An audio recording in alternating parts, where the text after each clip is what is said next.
Halo, Assalamualaikum warahmatullahi wabarakatuh. Selamat datang di channel YouTube Serba Serbi CPNS. Jangan lupa like, share, dan subscribe ya teman-teman. Terima kasih.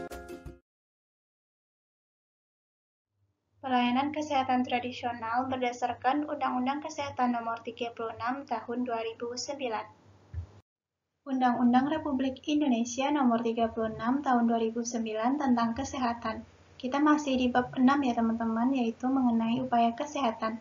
Kita masuk ke bagian pelayanan kesehatan tradisional.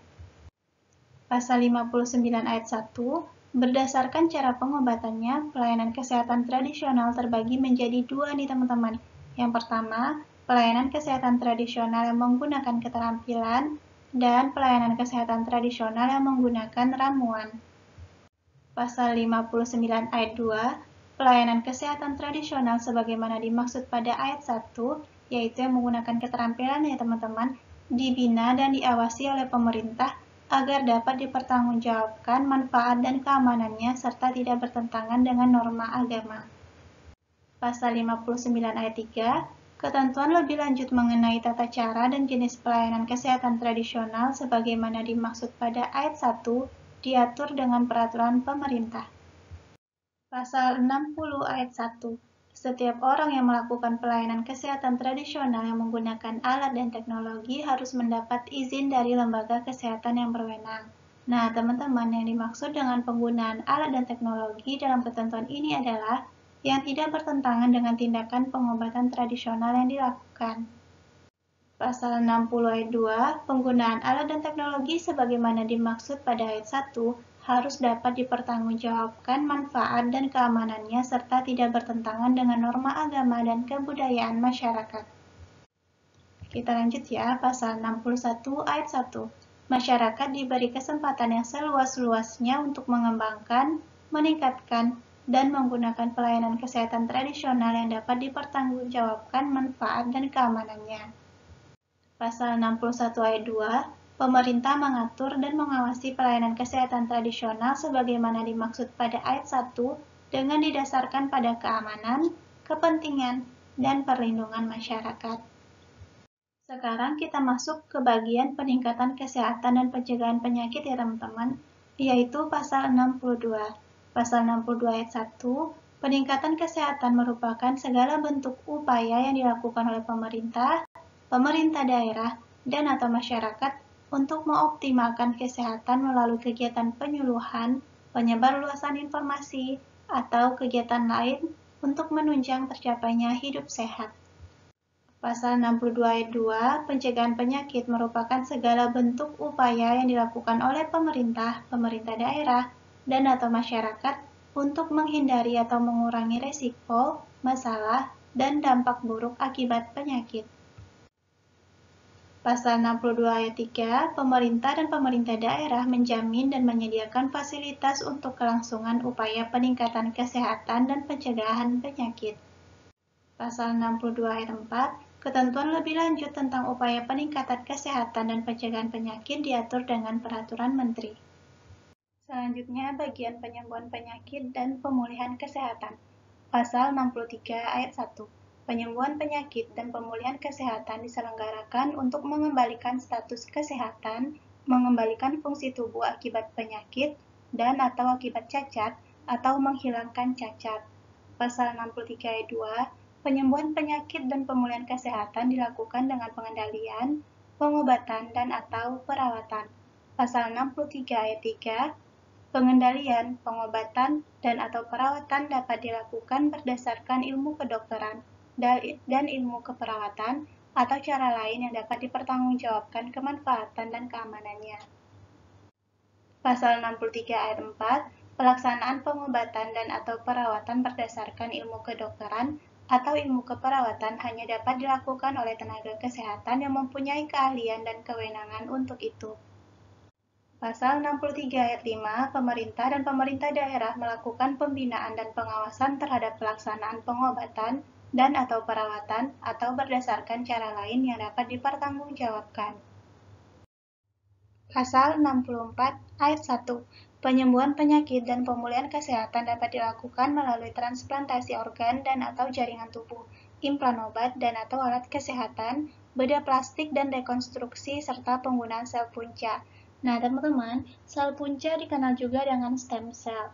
Adalah sebuah sel yang belum memiliki fungsi khusus, dapat memperbaharui dan membela diri menjadi sel yang serupa atau sejenis, atau mengubah diri menjadi jenis sel yang sama sekali berbeda tergantung lingkungannya.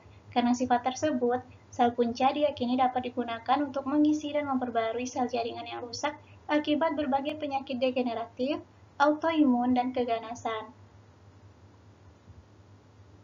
Ada dua jenis sel punca nih teman-teman, yaitu sel punca embrionik yang bersumber dari embrio makhluk hidup, dan sel punca dewasa yang bersumber dari organ atau jaringan seperti sumsum tulang, darah tepi, darah tali pusat, jaringan tali pusat, plasenta, jaringan lemak, otot, dan kulit.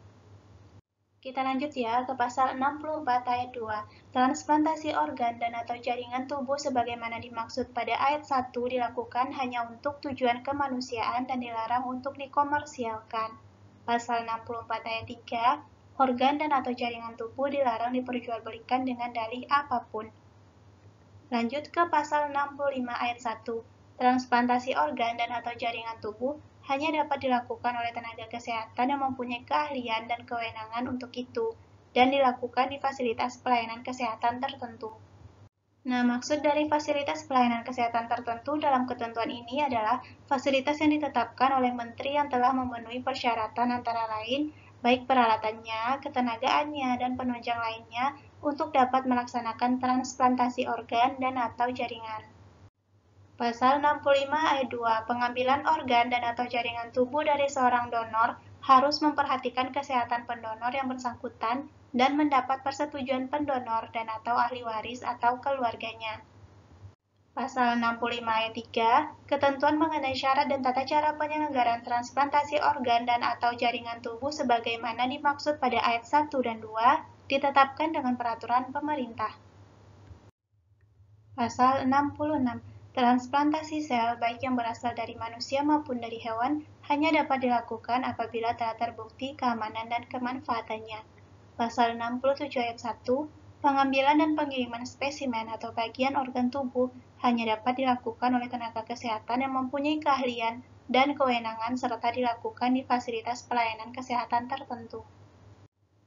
Nah, teman-teman, untuk pengiriman spesimen atau bagian organ tubuh dilakukan dalam rangka penyelenggaraan penelitian dan pengembangan kesehatan, kemudian dalam rangka pelayanan kesehatan, pendidikan, serta kepentingan lainnya. Nah, untuk kepentingan lainnya ini yaitu adalah untuk kepentingan surveillance, investigasi kejadian luar biasa atau KLB, baku mutu keselamatan dan keamanan laboratorium kesehatan sebagai penentu diagnosis penyakit infeksi, upaya koleksi mikroorganisme, kemudian koleksi materi dan data genetik dari pasien dan agen penyebab penyakit. Untuk pengiriman ke luar negeri hanya dapat dilakukan apabila cara mencapai maksud dan tujuan pemeriksaan tidak mampu dilaksanakan oleh tenaga kesehatan maupun fasilitas pelayanan kesehatan atau lembaga penelitian dan pengembangan dalam negeri, maupun untuk kepentingan kendali mutu dalam rangka pemutakhiran akurasi, kemampuan standar diagnostik dan terapi oleh kelembagaan dimaksud. Pengiriman spesimen atau bagian organ tubuh dimaksud harus dilengkapi dengan perjanjian alih material dan dokumen pendukung yang relevan. Pasal 67 ayat 2, ketentuan mengenai syarat dan tata cara pengambilan dan pengiriman spesimen atau bagian organ tubuh sebagaimana dimaksud pada ayat 1 dilaksanakan sesuai dengan ketentuan peraturan perundang-undangan. Pasal 68 ayat 1, pemasangan implan obat dan atau alat kesehatan ke dalam tubuh manusia hanya dapat dilakukan oleh tenaga kesehatan yang mempunyai keahlian dan kewenangan, serta dilakukan di fasilitas pelayanan kesehatan tertentu. Pasal 68 ayat 2, ketentuan mengenai syarat dan tata cara penyelenggaraan pemasangan implan obat dan atau alat kesehatan sebagaimana dimaksud pada ayat 1 ditetapkan dengan peraturan pemerintah. Pasal 69 ayat 1, bedah plastik dan rekonstruksi hanya dapat dilakukan oleh tenaga kesehatan yang mempunyai keahlian dan kewenangan untuk itu. Pasal 69 ayat 2, bedah plastik dan rekonstruksi tidak boleh bertentangan dengan norma yang berlaku dalam masyarakat dan tidak ditujukan untuk mengubah identitas. Pasal 69 ayat 3, ketentuan mengenai syarat dan tata cara bedah plastik dan rekonstruksi sebagaimana dimaksud pada ayat 1 dan ayat 2 ditetapkan dengan peraturan pemerintah. Kemudian pasal 70 ayat 1, penggunaan sel punca hanya dapat dilakukan untuk tujuan penyembuhan penyakit dan pemulihan kesehatan, serta dilarang digunakan untuk tujuan reproduksi. Tadi kita udah jelaskan ya teman-teman apa itu sel punca, yang dalam ketentuan ini, pada ayat 1 ini, adalah sel dalam tubuh manusia dengan kemampuan istimewa yakni mampu memperbaharui atau meregenerasi dirinya dan mampu berdiferensiasi menjadi sel lain yang spesifik. Pasal 70 ayat 2, sel punca sebagaimana dimaksud pada ayat 1 tidak boleh berasal dari sel punca embrionik. Pasal 70 ayat 3, ketentuan lebih lanjut mengenai penggunaan sel punca sebagaimana dimaksud pada ayat 1 dan ayat 2 diatur dengan peraturan menteri.